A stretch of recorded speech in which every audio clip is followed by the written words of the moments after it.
Hello बच्चों, micro education classes में आपका फिर से स्वागत है। हम पढ़ रहे थे चैप्टर नंबर 3, जिसकी हमने शुरुआत कर ली थी। 2 क्लासें हो गई है और तीसरी क्लास आज करेंगे हम। तो एक बार रिवीजन कर लेते हैं कल का पढ़ा हुआ। कल और परसों का जो भी पढ़ा था, तो हमने धातु के भौतिक गुणधर्म चालू करे थे। तो ये धातुओं में हमने देखा था भाई आयरन, कॉपर, एल्यूमिनियम, मैग्नीशियम, ये सारे क्या हैं, धातु के एग्जाम्पल हैं। फिर अपन ने भौतिक गुणधर्म देखे थे, तो अघातवर्धनी आती है, तन्यता होती है, ठीक है। तो ये नॉर्मली आपको याद रखना है, इनमें से क्वेश्चन बनते नहीं है। फिर अपन ने ऊष्मा के और विद्युत के कुचालक सुचालक कुछ देखे थे, जिसमें से एक मरकरी था, जो क्या होता है, कुचालक होता है। कि सिल्वर के ऊपर क्या होते हैं, ऊष्मा के अच्छे चालक होते हैं और विद्युत के भी अच्छे चालक होते हैं, ठीक है। और फिर बाद में अपन ने देखा था पीवीसी का पूरा नाम, फिर ध्वनिक देखा था। और फिर बाद में अधातु पे आए थे, तो इनमें कुछ एग्जाम्पल, जितनी भी गैसें होती है वो सारी क्या होती है, अधातु होती है। फिर अपन आगे चले थे, जिनमें अपन ने कुछ अपवाद देखे, जैसे मरकरी को देखा था, जो क्या होता है, कमरे के ताप पर ठोस अवस्था में नहीं पाया जाता, जबकि जितनी भी धातु होती है वो सारी क्या होती है, ठोस अवस्था में पाई जाती है, मरकरी को छोड़कर। फिर अपन ने देखे थे 2 ऐसे धातु जिनका गलनांक और क्वथनांक क्या होता है, कम होता है, जिनमें गैलियम होता है, सीजियम होता है, ठीक है। फिर अपन ने एक धातु ऐसा देखा था जो क्या होता है, चमकीला होता है, जबकि ज्यादातर धातुएं क्या होती है, चमकीली नहीं होती। तो आयोडीन ऐसा अधातु है जो क्या होता है, चमकीला होता है। फिर अपन ने कार्बन देखा था। कार्बन क्या होता है बच्चों, अधातु होते हुए भी इसके बहुत सारे अपर रूप होते हैं ना, वो क्या करते हैं, विपरीत प्रकृति दर्शाते या विपरीत लक्षण दर्शाते। जैसे एक है हीरा है। हीरा क्या होता है, प्रकृति में बहुत ही कठोर पदार्थ है, ठीक है, जबकि क्या है, ये अधातु है। फिर अगला देखा था अपन ने ग्रेफाइट। ग्रेफाइट भी क्या करता है, विद्युत का सुचालक है, जबकि अधातु होते हुए भी।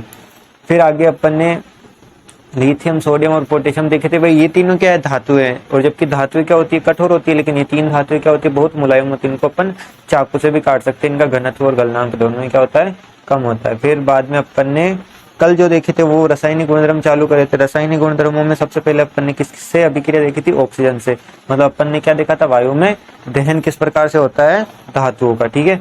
तो दहन का मतलब अपन को पता चल गया, भाई ऑक्सीजन से क्रिया करवानी है, तो अपन एक एक करके धातु की ऑक्सीजन से क्रिया करवाएंगे।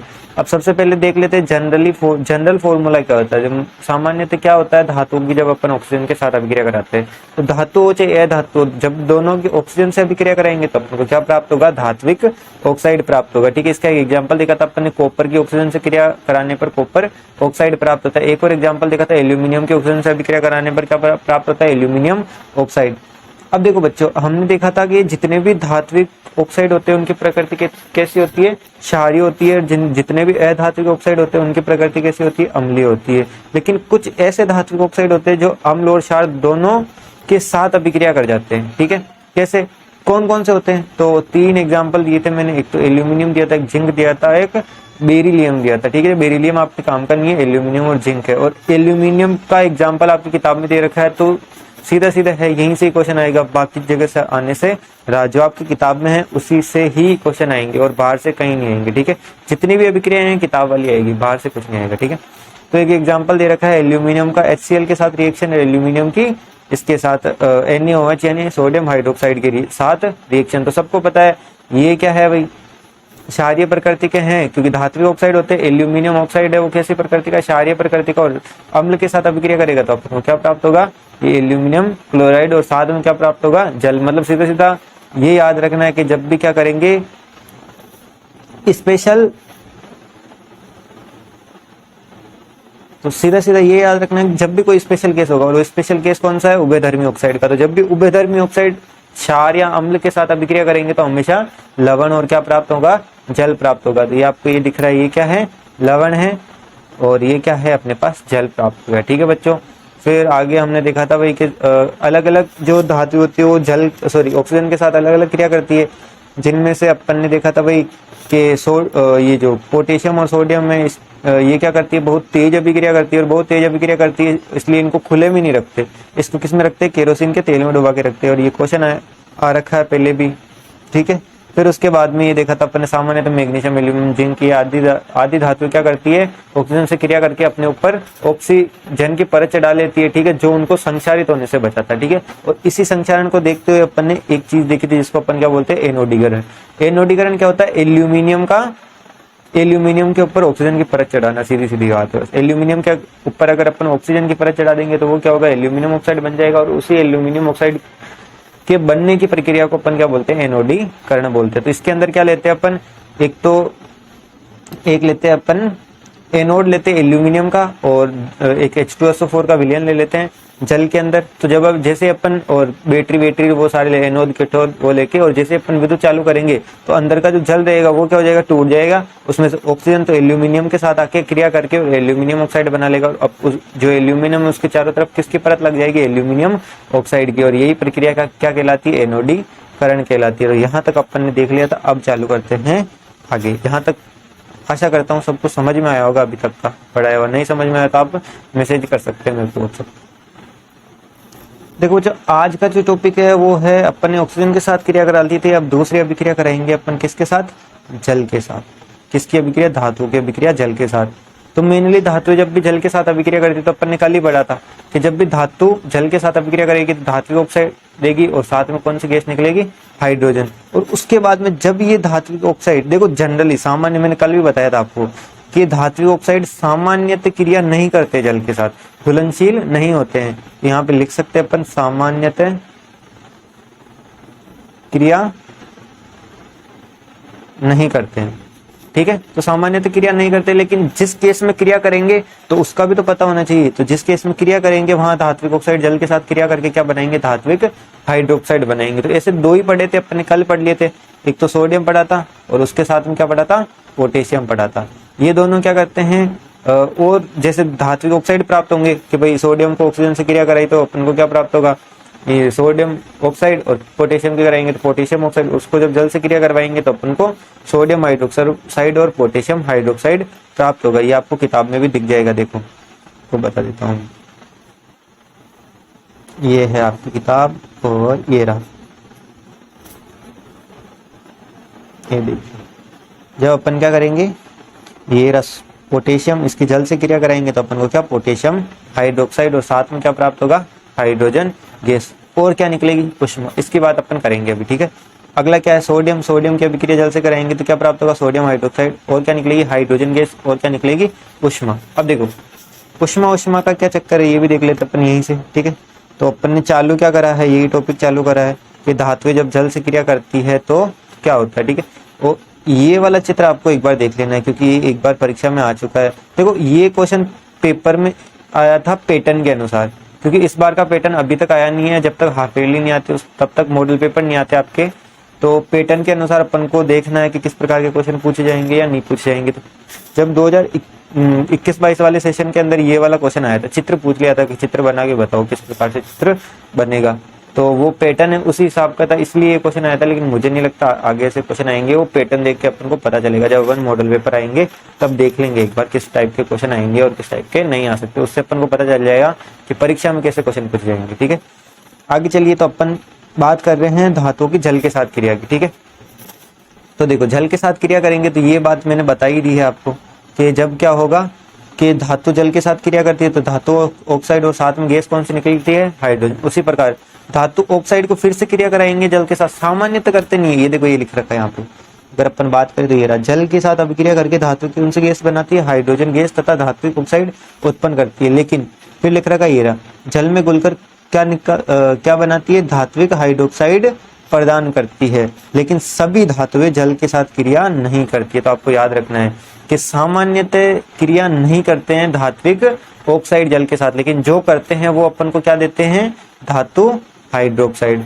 ऐसे दो धातु जो अपन ऐसे दो धात्विक ऑक्साइड जो किससे क्रिया करेंगे, जल के साथ अभिक्रिया करेंगे, वो है कौन, पोटेशियम के ऑक्साइड और इसके सोडियम के ऑक्साइड, जो अपन ने कल देख लिए थे। एक बार आपको फिर से दिखा देता हूँ, ये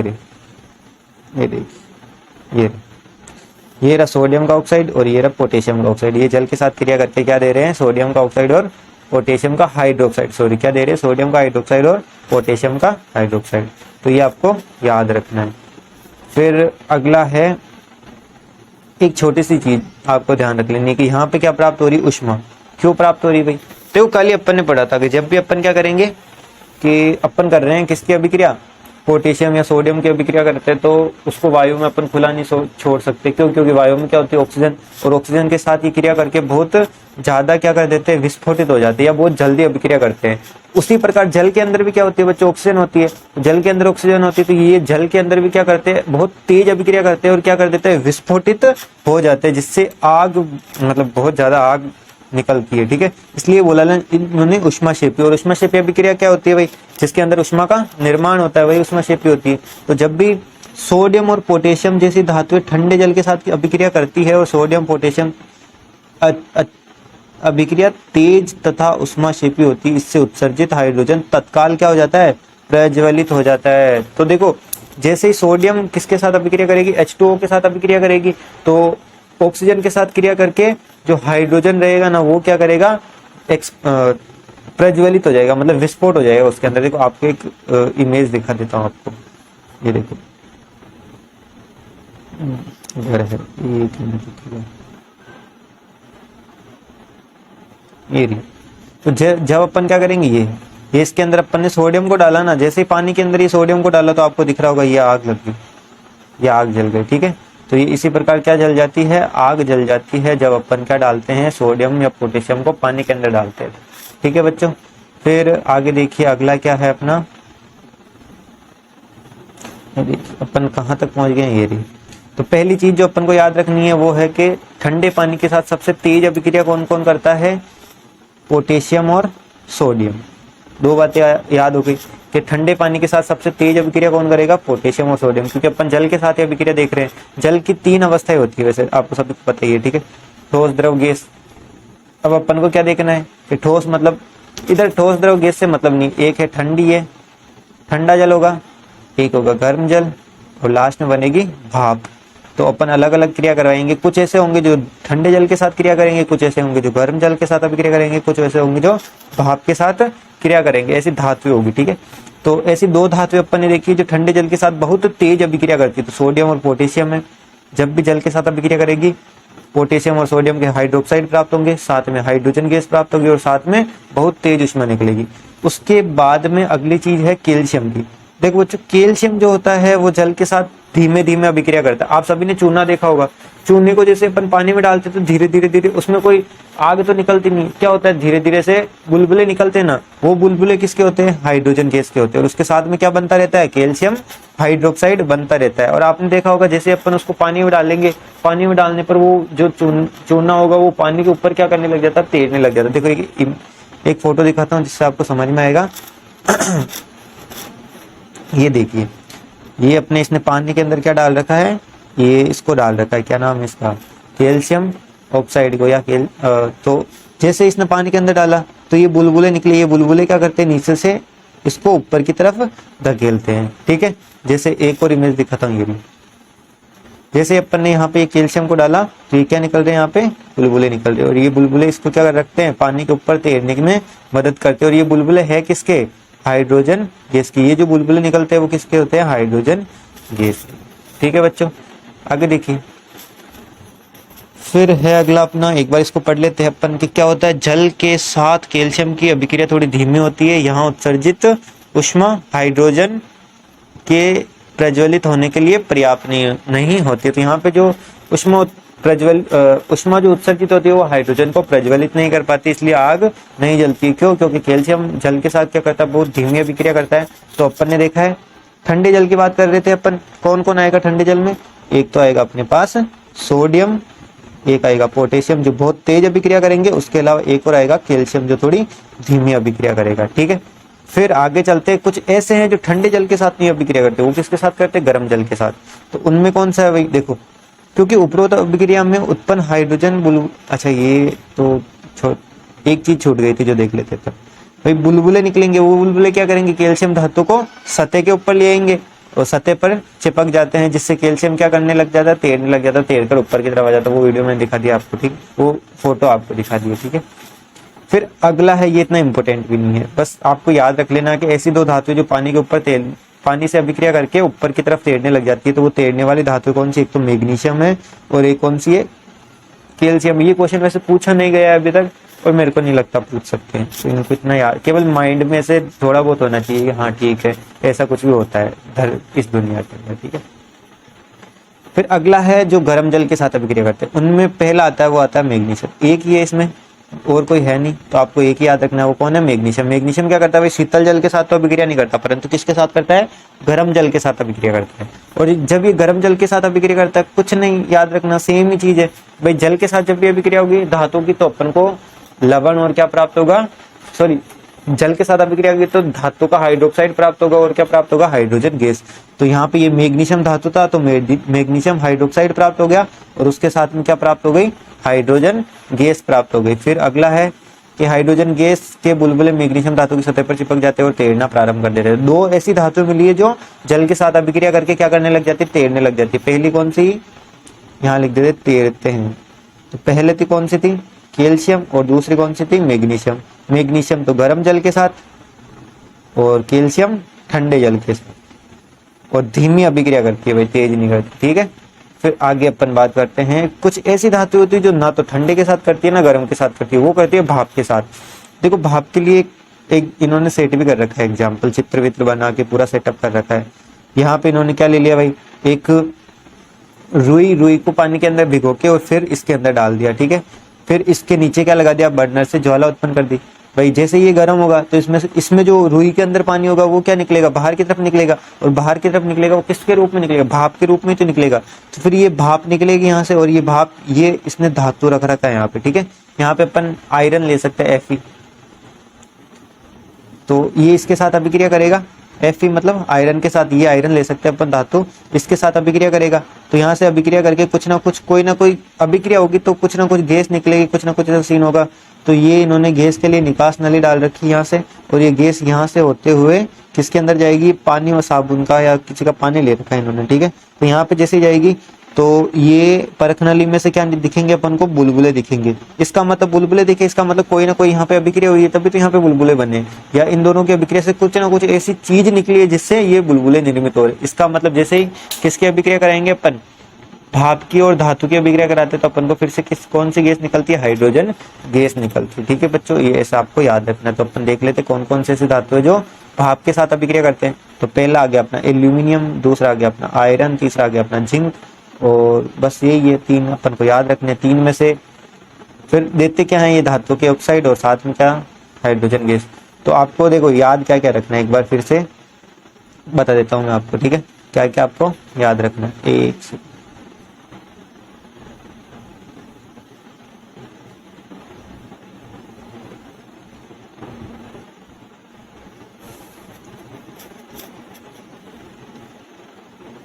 ये देखिए, सबसे पहले किसकी बात करेंगे अपन? सोडियम प्लस जल, फिर वही पोटेशियम, उसके बाद में कैल्शियम, फिर आ जाएगा मैग्नीशियम, उसके बाद में एक एग्जांपल ले ले, जैसे ले लेते हैं आयरन या एल्यूमिनियम, या उसके साथ में और कौन है? जिंक। तो ये सारे किसके साथ अभिक्रिया कर रहे हैं? जल के साथ। ये जल, ये भाई H2O होता है, सबको पता है जल, ठीक है। तो ये सारे देख लेते एक बार, ठीक है। तो इसकी अभिक्रिया होगी, इसकी होगी, इसकी होगी, इसकी, ये सारी अभिक्रिया होगी, तो अपन को प्राप्त क्या होगा? देखो, एक तो फिक्स है, क्या प्राप्त होगा? लवण प्राप्त होगा। लवण कौन सा? सॉरी, एक तो फिक्स है, क्या प्राप्त होगा? धातु का हाइड्रोक्साइड। देखो इनमें बहुत सारी बातें बोली इन्होंने, कैसे? पहले अगर अपन देखें तो क्या बोला इन्होंने कि जब भी धात्विक किसके साथ अभिक्रिया करेगी, ये लिख रखा कि जब भी ये जो सोडियम और पोटेशियम अभिक्रिया करेंगे तो क्या प्राप्त होगा अपन को? सोडियम और पोटेशियम का क्या प्राप्त हो रहा है? हाइड्रोक्साइड। उसी प्रकार कैल्शियम कर रहा है तो क्या प्राप्त हो रहा है? हाइड्रोक्साइड। लेकिन जैसे ही कौन करेगा? मैग्नीशियम करेगा। तो मैग्नीशियम करेगा तो अपन को क्या प्राप्त होएगा? ये लिख रखा, मैग्नीशियम का हाइड्रोक्साइड प्राप्त हो रहा है। फिर आगे एल्यूमिनियम, और जब ये कर रहे हैं तो क्या प्राप्त हो रहा है? ऑक्साइड प्राप्त हो रहा है। तो जैसे अपन गर्म और ठंडे जल के साथ अभिक्रिया कराएंगे तो कोई दिक्कत नहीं है, गर्म और ठंडे जल के साथ अभिक्रिया कराने पर कोई दिक्कत नहीं है। जैसे लेकिन भाप के साथ अभिक्रिया कराएंगे तो अपन को क्या प्राप्त होंगे? ऑक्साइड। तो यहाँ से देखो, ये ठंडा जल है, ये तीन किसके अंदर कर रहे हैं? ठंडे जल के अंदर। ये किसके अंदर कर रहा है? गर्म जल के अंदर। और ये किसके अंदर कर रहे हैं? भाप के अंदर, ठीक है। उनमें से ये दोनों आप याद रख सकते हो, ये तैरते हैं, ठीक है। तो इधर क्या प्राप्त होगा अपन को, सोडियम का हाइड्रोक्साइड, साथ में H2O, सॉरी H2O नहीं, हाइड्रोजन, ठीक है। फिर यहाँ पे पोटेशियम का हाइड्रोक्साइड, फिर साथ में H2, फिर यहाँ कैल्शियम का हाइड्रोक्साइड, फिर साथ में H2, फिर यहाँ मैग्नीशियम का हाइड्रोक्साइड, साथ में H2, फिर यहाँ देखो जब भी अपन जल के साथ अभिक्रिया करा रहे, ठंडे और गर्म के साथ, तो हमेशा क्या प्राप्त होगा, हाइड्रोक्साइड और साथ में हाइड्रोजन गैस। अब इनके साथ में केस क्या है, पीछे तो क्या प्राप्त होगी, हाइड्रोजन गैस ही प्राप्त होगी, लेकिन एक चीज और निकलेगी, वो जो है थोड़ी सी अलग जो निकलेगी, वो क्या है चीज, वो है इनके ऑक्साइड प्राप्त होंगे, ना कि हाइड्रोक्साइड प्राप्त होंगे। क्या प्राप्त होंगे, ऑक्साइड। तो जिंक का ऑक्साइड ZnO, फिर एल्यूमिनियम का Al2O3 और Fe2O, ठीक है बच्चों। तो ये आपको याद रखना है, ये सारी अभिक्रिया आपको एक एक करके याद कर लेंगे, ठीक है। आगे चलिए, फिर आगे बात करते हैं अपन।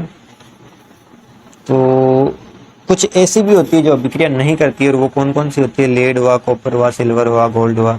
तो ये आपको ये थोड़ी बहुत याद जानकारी होनी चाहिए कि कौन कौन सी अभिक्रिया करती है, कौन सी नहीं करती है, ठीक है। तो अपन एक बार छोटी सी चीजें देख लेते हैं, जो अलग से नोट्स बना रखे हैं मैंने आप सभी के लिए। तो देखो, ये अपन ने देखा था कि जब भी धातु जल के साथ अभिक्रिया करेगी तो क्या प्राप्त होगा, धातु का या तो ऑक्साइड प्राप्त होगा, या सीधा देखिए या तो ऑक्साइड प्राप्त हो जाएगा, या सीधा हाइड्रोक्साइड प्राप्त होगा। हाइड्रोक्साइड कौन कौन देता है, ये मैंने बता दिया आपको, कि जो बिल्कुल जैसे एक तो ठंडे पानी वाली और एक गर्म पानी वाली, ये तो क्या प्राप्त होगी, इनसे तो क्या प्राप्त होगा, हाइड्रोक्साइड, और साथ में क्या प्राप्त होगी, H2 गैस। और इन जैसे अपन गर्म जल के साथ करेंगे, सॉरी भाप के साथ करेंगे, इसके साथ भाप के साथ करेंगे, तो अपन को क्या प्राप्त होगा, ऑक्साइड प्राप्त होगा। जैसे एल्यूमिनियम हुआ, जिंक हुआ, और क्या हुआ, आयरन हुआ। ये आपको याद रखना है, ठीक है। तो एक छोटा सा चार्ट बना रखा है, इससे आपको सारी चीजें समझ में आ जाएगी अपन ने अभी तक जो पढ़ी है। देखो, सबसे पहले अपन ने देखा था कि भाई ठंडे जल के साथ कौन अभिक्रिया करता है, सोडियम और पोटेशियम अत्यधिक अभिक्रियाशील होते हैं। साथ में क्या निकलती है, उष्मा निकलती है, और उष्मा क्या, जो उष्मा निकलेगी वो क्या हो जाएगी, प्रज्वलित हो जाएगी, ठीक है, प्रज्वलित उष्मा, ठीक है। फिर अगला है कि एक और ऐसा धातु होता है जो ठंडे जल के साथ क्रिया करता है, वो होता है कैल्शियम, जो थोड़ी कम अभिक्रिया करता है, और ये पानी के ऊपर क्या करने लग जाता है, तैरने लग जाता है। ये हो गया ठंडे पानी के साथ। फिर जो ठंडे के साथ नहीं करती वो गर्म के साथ करती है, और गर्म के साथ करने वाली कौन सी एक ही धातु है, वो है मैग्नीशियम। और मैग्नीशियम अभिक्रिया करके क्या करता है, पानी के ऊपर तैरने लग जाता है। तो इन दोनों से जो प्राप्त होगे वो क्या प्राप्त होगे, हाइड्रोक्साइड धातुओं के। लेकिन जैसे अपन किससे अभिक्रिया करेंगे, भाप से। भाप से कौन करता है, एल्यूमिनियम, जिंक और आयरन। और जब ये तीनों अभिक्रिया करेंगे तो इनसे प्राप्त क्या होगा, धातु का ऑक्साइड प्राप्त होता है। ये आपको याद रखना है। फिर कुछ ऐसी होती है जो अनअभिक्रियाशील होती है, उसमें लेड हुआ, कॉपर हुआ, सिल्वर हुआ और गोल्ड। अपन को ये Au का मतलब क्या होता है, गोल्ड होता है बच्चों, ठीक है, सोना। इस Pb का मतलब आपको पता है लेड होता है, सीसा जिसको बोलते हैं अपन हिंदी में। कॉपर आपको पता है, Ag मतलब सिल्वर, चांदी जिसको अपन बोलते हैं, ठीक है। फिर तो अच्छा, ये यहाँ तक अपना खत्म हुआ, ठीक है। तो बच्चों आज के टॉपिक इधर ही खत्म होते हैं। एक बार अपन क्वेश्चन देख लेते हैं जो आपको करने हैं घर पे। तो यहाँ तक अपन ने पढ़ा था, सारा आपको समझ में आ ही गया होगा कि अपन ने आज केवल और केवल जल के साथ अभिक्रिया देखी है, और ठंडे जल के साथ, गर्म जल के साथ और भाप के साथ, और कुछ ऐसी देखी जो जल के साथ अभिक्रिया नहीं करती, वो आपको याद कर लेना, ठीक है। वैसे मैं ग्रुप में सेंड कर दूंगा ये PDF, और जो आपको क्वेश्चन करने हैं वो बता देता हूँ आपको, ठीक है। देखो पेज नंबर इसके ऊपर है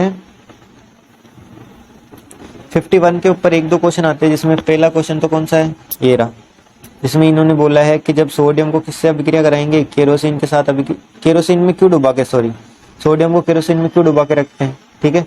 फिर इन अभिक्रियाओं के लिए समीकरण लिखनी है, आयरन की भाप के साथ, जल के साथ पोटेशियम व कैल्शियम की अभिक्रिया। ये इंपॉर्टेंट है बच्चों, ये करके रखना आप सवाल, बिल्कुल आसान भी है, इंपॉर्टेंट भी है।